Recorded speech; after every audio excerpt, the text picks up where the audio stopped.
Well, I guess it's time to make another video. Ah crap, I know what game I should review for this video. I did California last time, so... Oh, that was easy. Today, we'll take a look at this game called Enishia and the Binding Brand. Now if you couldn't tell, this game is made by the same devs of Magical Girl California. Check out my last video to learn more. Anyway, I figure I might as well review this game after California, so here we are. In this game, we are playing as a nun called Enishia, and she's taking care of an orphanage and a church. Everything seemed like just another peaceful day until a random guy came in and told Enishia the church was no more because he owned the land for some reason. If she wants the church back, she'll have to pay him 1 million gold. He also put a womb tattoo onto her because HKM logic. Now, she has 30 days left, or 20 if you choose the hard mode, to get 1 million gold and buy back the land. How exactly is she going to earn that amount of money in such a short time? It's up to you to decide. The main objective of this game is to pay back your debt, at least for the first half of the game. If you fail to pay back the debt, it will be an instant game over. There are multiple ways to earn money, such as receiving offerings from the churchgoer, ghost hunting, adventuring, working as a waitress, pushing boxes, and many more. Of course, as a H game, you can also choose to do some more interesting jobs. Let's talk about part-time jobs first. Part-time jobs usually come with a minigame, and it's not the most fun. There are also low chances that someone will touch you inappropriately, which is pretty much unavoidable. Especially in this box pushing minigame, you cannot finish this minigame without getting touched by this guy at least once, which is really fucking annoying if you are trying to do a pure playthrough. Now let's move on from that and talk about the more interesting part, adventuring. So, for adventuring, you can go to the guild and form a party of 3. Then, you can go explore some dungeons and find treasures inside. The most unique aspect of this game is that instead of a field map filled with random enemies, similar to California, the exploring takes place on the board.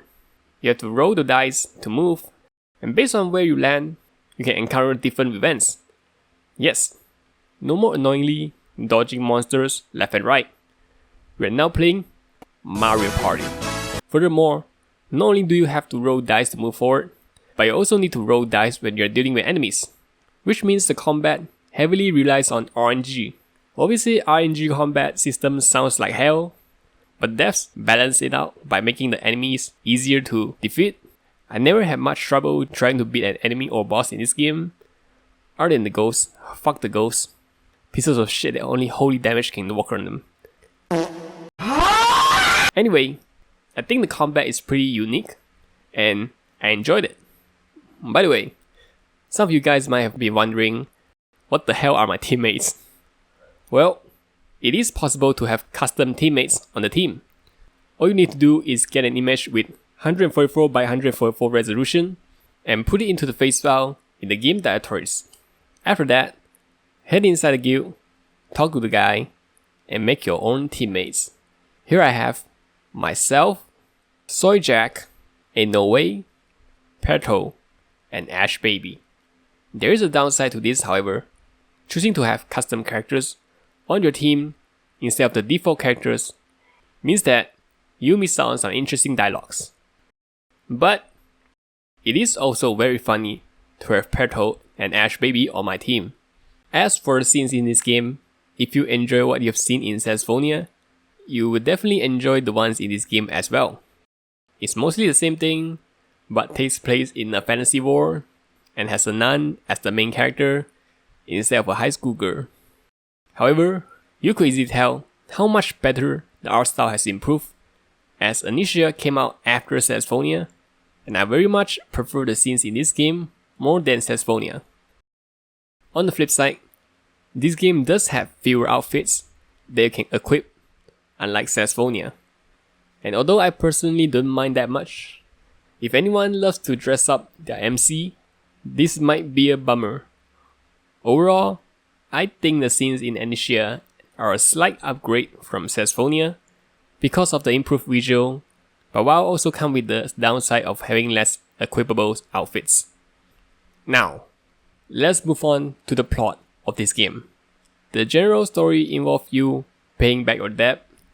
While there are multiple side stories every now and then, your main objective is to pay the debt. Weirdly enough, the game doesn't just end after you've finished clearing the debt, and it still goes on for quite a while. I was very surprised at first, since I thought the game would just end after that, because every other game with the same premise ends like that. With that said, what's the main objective of Enishia after paying back the debt? Well, it's saving the war. Of course, you need to save the war. No RPG ends without saving the goddamn war.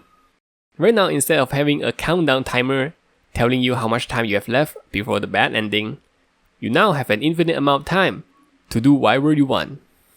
Maybe I'm the weird one, but my interest in playing this game drops immediately after the timer is removed. The need to carefully plan out your day to earn the most amount of money and the sense of urgency is gone. And all you can do is just follow what the objective tracker tells you what you need to do to finish the game. Speaking of the objective tracker, holy fuck is it absolutely terrible. Call me stepsis because I keep getting stuck and not knowing what to do in order to progress. This kind of shit did not happen while I was playing Saxophonia. In that game, it was really straightforward. Just go to the dungeon, beat the boss, and bam, new chapter. In this game though, it was like playing fucking Dark Souls, running back and forth, not knowing where to go next. Oh, complete all the missions with a star mark to progress, and completed like 3 of them. Is there more? Where is it? Like, actually, where the fuck is it? I've talked to every NPC in the game and entered every building, and I just cannot find the star crest at all. Just give me some more hints, please. Please, step bro! So that was my experience with the second half of this game, and I haven't even talked about the actual plot yet. How exactly were the plot in this game? How good or bad was the writing? Let me tell you. I didn't read a single thing. I'm sorry, I just so mentally checked out after getting stuck for so long, and all these long dialogues seem like such a chore to go through. I could tell that the devs tried to create this war of Enishia with world building and lores. I can see what they're trying to do, and I appreciate the effort. But I'm just a simple man playing this game with the sole purpose of meat beating, and do not give a single shit about the Del Kingdom or whatever. Then what about the characters? Enishia is basically just Amane but pink.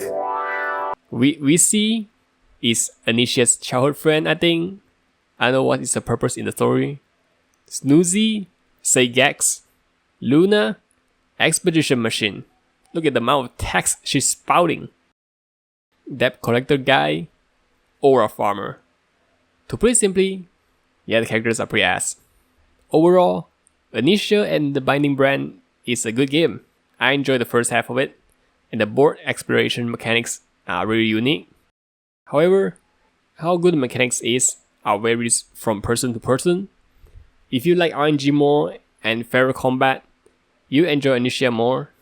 If you like exploring the dungeon and harder combat, you enjoy Saxophonia more. Same with the scenes, Enishia has a better art style, but fewer scenes and outfits to choose from, while Saxophonia's art style is not as good. It has more scenes and more outfits to put on to the MC, so it's pretty much just up to personal taste. Or hey, maybe you could just try both games as well. These are both great games that I highly recommend trying out. In conclusion, I'll give Enishia and the Binding Brand a 7 out of 10.